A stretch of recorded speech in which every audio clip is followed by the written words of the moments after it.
Welcome to the video. In this session, the topic is substitution variables. So far, all the SQL statements were executed with the predefined columns.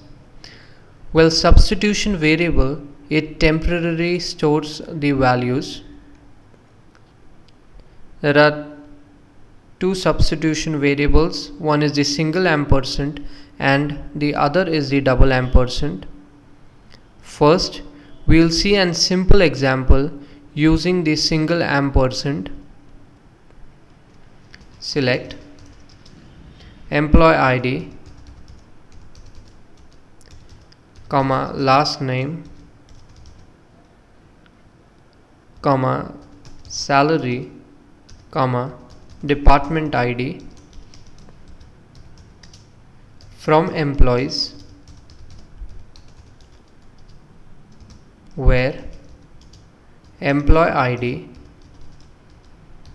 equal to, now here we are going to make use of the single ampersand, employee underscore, you can write employee underscore ID or any other employee underscore number I've written here, and a semicolon, enter. Now here it is asking you to enter the value for the employee number.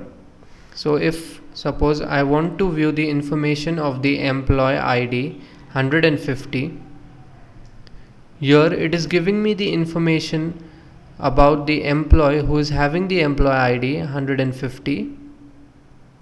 Now the next time I want an information of the employee who is having the employee ID 160, I'll just put a slash, enter. It is again asking me for the employee ID. Now I want the information of the employee ID 160. Here it has given me the information of the employee who is having the employee ID 160. Now here you can see that there are two values. One is the old value, that is the old value is the select statement itself, and the new value is that the new employee ID which I have entered, which is 160. Now next we're going to see an example of character and date values with substitution variables. You have to use single quotation marks for the date and character values. Now if suppose, let's see an example for a character value. Select last name, comma the department ID, comma salary into 12, this is the annual salary from employees, where job underscore ID equal to, now as it is a character value, therefore I'm putting a single quote, the ampersand job underscore, again here I can use job underscore ID, or I'm using here job underscore title, semicolon, single quote complete, and a semicolon here. Now again it is asking me for an value of the job title. Now if suppose that you want a query that lists the employees with various jobs and not just whose job ID is IT underscore program. Now this time I am demanding for IT underscore program.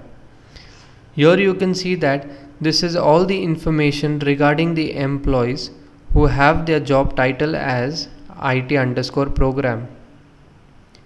But if suppose next time I want to view the employees who are having job ID as sh underscore clerk, so instead of typing the entire query, I'll just put a slash and enter. Now again it is asking me to enter the value for the job title, so I'll enter the value sh underscore clerk. I enter. Now here as you can see that it has given me all the information which I need regarding the employees who have their job title as sh_clerk. Next, we're going to see the use of $& substitution variable. Now the user sees the prompt for the value only once. Now we'll see in example how does this happen. Select the employee ID, comma, last name, comma, job ID, comma. Now here I am not going to put the column, the $& column underscore name from employees,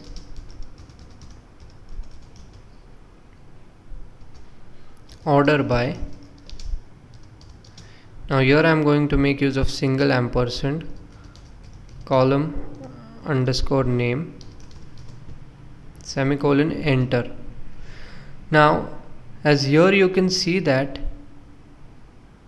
the query in this example, the user has asked to give the value variable column name only once. This is the column name which we have asked only once. So now I've given the value department_id. So this is used for both displaying and ordering of the data. Now if you run the query again, you will not be prompted for the value of the variable. Now if suppose I run the query again by firing this, see, this time because of using the $& I was not prompted for the value of the variable. So the $& its use is that the variable value without prompting each time. So it is asked user to give the value of the variable column name only once. This is about the $& substitution variable. Thank you.